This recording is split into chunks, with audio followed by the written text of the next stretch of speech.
If you would like to get your song reviewed, dear listener, there's the filthy capitalist option, as Sori says. 125 gets you straight to the head of the line. You don't have to be a part of the alliance. You don't have to be part of the group. Wait a minute. And the biggest thing is you don't have to wait. You hop, skip, and jump right in front of everybody. 125 gets you there. You do that 3 times and then get mashed down to the $75 rate for perpetuity. Yes! Also, there is a band review option. So if you've got a band and you're trying to get your band some exposure, hit me up at sori@gmail.com and I'll show you the details about how to pull that off. You can also jump on Patreon and there is a option on the tiers to be able to get your band reviewed. Yep. Obviously, we can't lie to you, so we can't guarantee a positive review. Get what you get. It's just rubbish. Rubbish. Rubbish. That's British for garbage. My favorite is the community option. $1 at the gate gets you in at Patreon. You get to join an alliance. The alliance joins their points together, and that helps determine what songs that we do. The alliances hang out on Discord.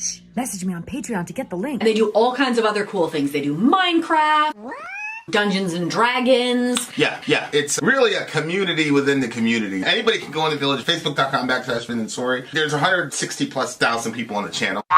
What's cool about the Discord is that it offers a real opportunity for community connection, friendship, that type of thing. And it's on Discord, so if you're not a Facebook person, it's for you. You start off at $1. Right. Plus you get exclusives. Sori and I are working on a song. So the first 15 seconds of that was on Patreon. Also, at $15 tier and above, when we actually debut the video, they're going to be there live with us. There you are, dear listener. Buy our merch. Buy our merch indeed. A child shall lead them. Voltron, I've got a, I don't know what they call those people, a ringmaster. By the way, guys, shout out to all the new people. Like, share, comment, subscribe, you beautiful people.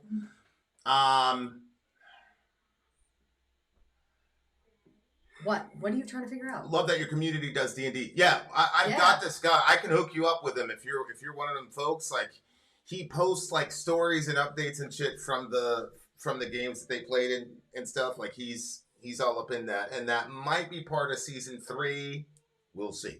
Okay, guys, let's check this out real quick. This one is called Money Dungeon Master. This one's called Money by the band Warning. Long live Canada. Let's do this shit.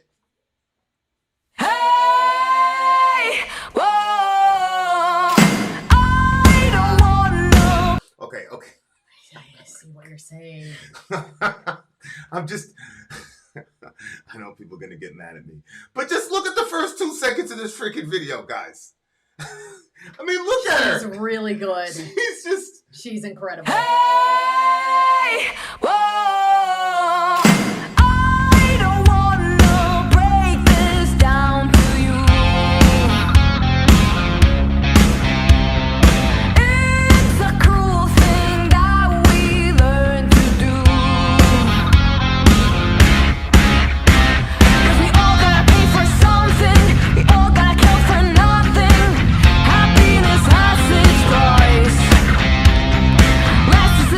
Business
was yelling on parts of it too. Like, yeah, she's got some badass energy herself. That's what I said, man. Like, if you switch that one out, I mean, you got a lot of star power and shit. There's a lot of star power. That girl's a Hall of Famer. Like, that's the thing. Like, you know, in football, if you're really, really good, you go to what's called a Pro Bowl. Yep. Right? Where they'll say you're all pro. But, like, if you're, like, a generational talent, you end up in the Hall of Fame.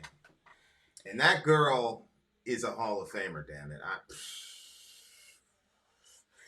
And the thing about this band, like, when I talk to them, I want to know, like, who writes these lyrics? Because these are incredible lyrics. And you kind of have to have a command of the English language to a degree. I mean, they seem like they... Yeah, that's what I'm saying. Like, their ability to write is incredible. And this was an interesting angle, like, to talk about money in this regard, because you said maybe this is like going to be about the record label, right? The drummer writes most of the lyrics. Oh my God! Wow. The one that was all playful and shit. Yeah. Yeah, Organic. Those are the only people we interviewed as bands we don't know. We got like 10 of them we don't know. So you thought maybe this would be about the record label, right? This is definitely about the record label.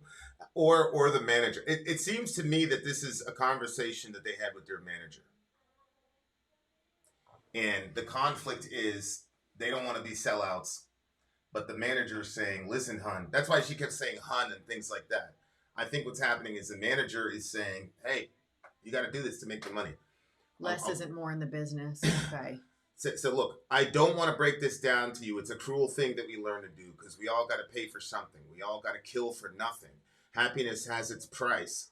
Less isn't more in this business. Rapacity will be the illness that we learn to love. Woo! What's rapacity? Rapacious, you know, it has a root word in it. It's just this undying hunger for things that you just take. Oh. People just take. Okay. Rapacious. Is the idea. Oh, yeah. Rapacity will be the illness that we will learn to love. So, like, they have to adjust to basically being consumed and commodified in order to continue in this business. Damn. You know, and look, Pink Floyd did a song called Money. Freak on a Leash was about the record label. Every real artist ends up making a song like this. It's incredible. But this is one of the, this is one of my favorite, like, the record label, the money thing is fucking with me type of thing. When she said diamond noose at your throat, you think that's brilliant irony, right? It's a noose, but it's made out of diamond. Yeah. So, like, they're being trapped in because of money. Yeah. When they first started playing guitar, they just wanted to have fun, listen to music, all that shit. And now they are now a product. And so there's things that they have to do that they don't necessarily want to do in order to, you know, keep the ball rolling. Moral code updates 3 times a year. Truth that's dipped in gold is just insincere. Brilliant line. Those are the justifications that they're going to have to use for selling out. So your moral codes update 3 times a year. There's nothing consistent. And because as you keep going deeper and deeper into the music industry, you have to compromise more and more and more and more. I was watching this actor. I forgot what the guy's name is. It was in that Christian movie that we saw in the movie theater, where everybody disappeared and the time travel and all that shit. Oh, it was the one about the Antichrist, the main Antichrist guy. Okay. That guy, ever since he became a Christian, will not kiss another woman on camera. So that obviously limits his roles. Yeah. So if you look, moral code updates 3 times a year. So he came. How did you know that? I read an interview. He's got this code. I'm not going to kiss anybody but my wife. That's his moral code. Then his manager said, would you like to make money or would you like to keep doing these Christian B movies? You want to make money? Then you got to kiss somebody other than your wife. And so now, what do? Well, he, by the time he got saved, was already a millionaire. So it's easy for him to say, I'm not kissing anybody but my wife. But these guys came from Mexico.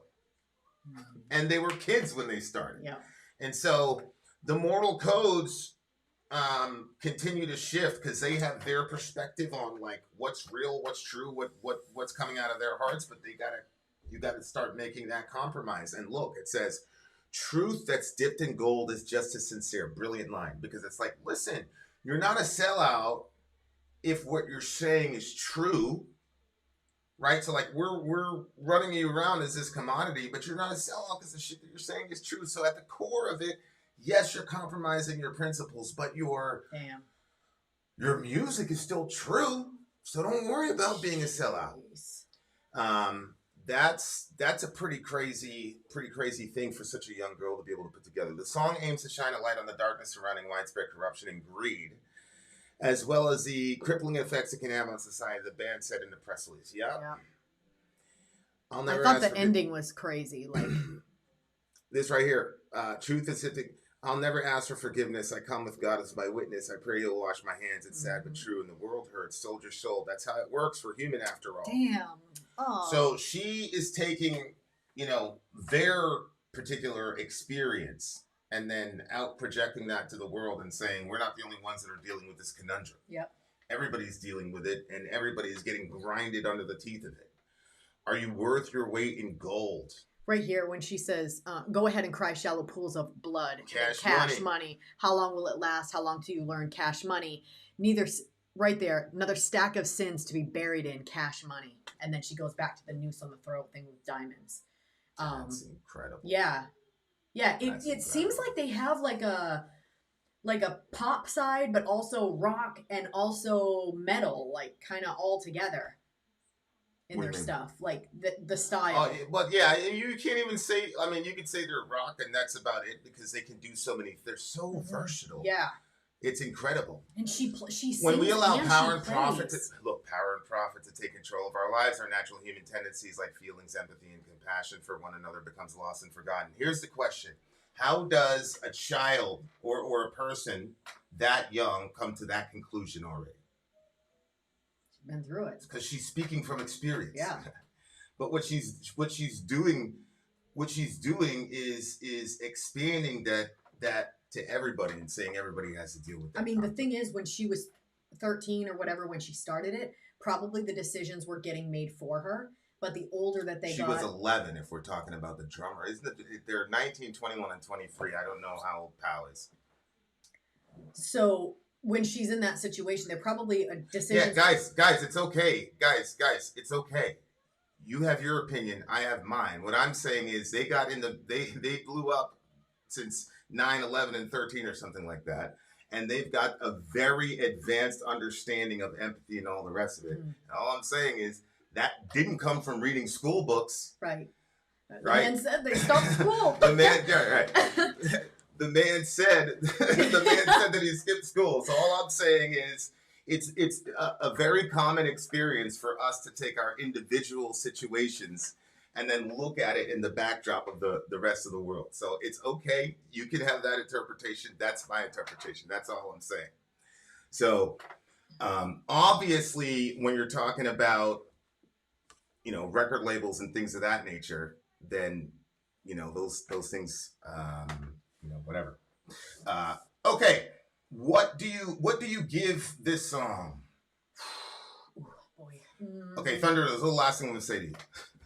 Okay. The quote that Gatekeeper gave us, right? She says, when we allow power and profit to take control, blah, blah, blah, blah, blah, blah, blah, that becomes lost and forgotten. So for her to say, I was thinking about the world, doesn't negate that she had an experience herself, right? It just means that the main message that they want you to get out of the song is the global one. What I'm saying is, when you have those experiences, if you're an introspective person, you start saying, am I the only one? Mm-hmm.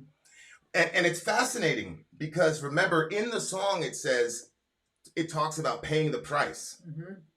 And then we saw that in the documentary when they asked about paying the price, and you saw how she responded. Yeah. Okay. So that's all I'm saying. That's crazy. I really like this band, but lyrically speaking, I mean, damn, they're just incredible, man. They're absolutely incredible. 9.8 for this song. 9.3 for me on this one. Mm-hmm. Would you give it? 9.3. All right, guys, we'll be back. Guess what? Guess what band we're going to be listening to? Guess a band we're going to be listening to when we come back from the commercial break.